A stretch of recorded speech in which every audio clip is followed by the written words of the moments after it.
یہ واقعہ ہے الٹی بستی کا، جس کا اثر ابھی تک قائم ہے۔ اس بستی کے لوگوں نے قلندر پاک پر اور قلندر پاک کے خاص شاگرد کو بہت اذیت دی۔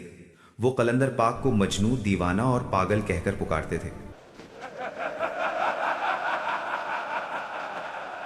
وہ ہر روز کسی نہ کسی طریقے سے مرشد لال کو تکلیف اور اذیت دیتے تھے، لیکن قلندر پاک صرف اپنے کلام میں مگن رہتے تھے۔ انہوں نے کبھی بھی واپس پلٹ کر جواب نہیں دیا۔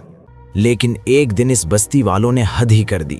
اس بستی والوں نے قلندر پاک کے خاص شاگرد، جو قلندر پاک کی ایک آواز پر لبیک کہتا تھا، ان ظالموں نے بودلہ سرکار کو پکڑ کر اس پر ظلم کیا اور ان کے جسم کے ٹکڑے ٹکڑے کر کے ان کا ہانڈی میں گوشت پکایا۔